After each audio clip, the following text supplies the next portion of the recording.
vos recomane el butlletí del diari.es sobre un quarto propio, que parla sobre feminisme. Esta vegada l'ha dedicat a este tren que n'hi ha de "y aún así me quedé". I ella proposa, gràcies a un estudi que ha fet, que se diga y así me fui, o algo así. Bueno, la cosa és que i aún así me quedé pot donar a entendre que la responsabilitat és sempre de la dona. Realment, en este món patriarcal, a la dona se la responsabilitza de més coses en les relacions que a l'home.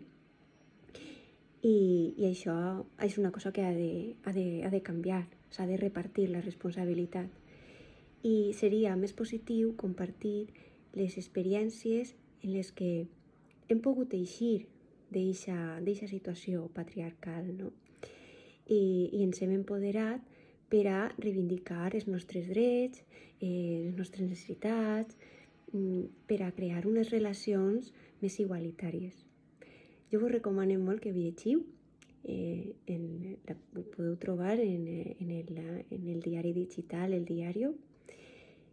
I bé, últimament no tinc molt de temps per a fer vídeos, però me perdonareu este curtet per a tractar este tema tan important.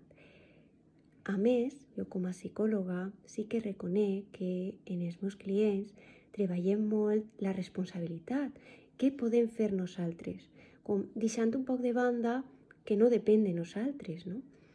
I això no vol dir que tot mos ho carreguem a l'esquena, sinó diferenciar què depèn d'un mateix i què no depèn d'un mateix, no? Què podem delegar, què podem demanar a l'altre.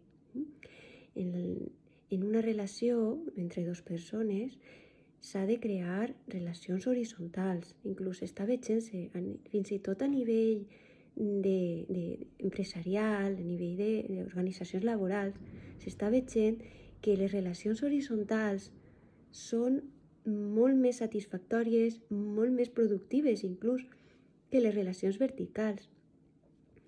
Si contem amb persones formades, persones que siguen conscients de què depèn d'ells i què no depèn d'ells.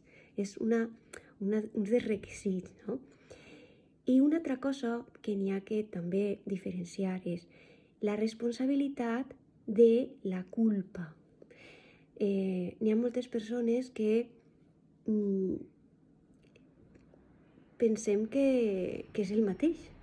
Quan ens sentim culpables és que som responsables i justifiquem aquesta sensació d'autoexigència, de culpabilitzar-nos en que som responsables. I no té res a veure. La culpa és més com de que hem fet alguna cosa mal i ens castiguem, no? I la responsabilitat no té res a veure en això. La responsabilitat és que ens fem càrrec del que depèn de nosaltres i del que no depèn de nosaltres demanem ajuda, ho comuniquem a uns altres que sí que pensem que entre tots podem resoldre una situació.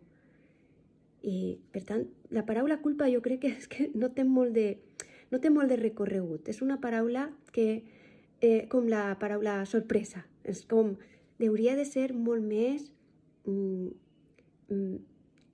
fugaç. Quan ens enganyem, i sentim culpa, com una sorpresa, però després ens perdonem quan hem analitzat què ha passat i seguim endavant. Vinga, adeu.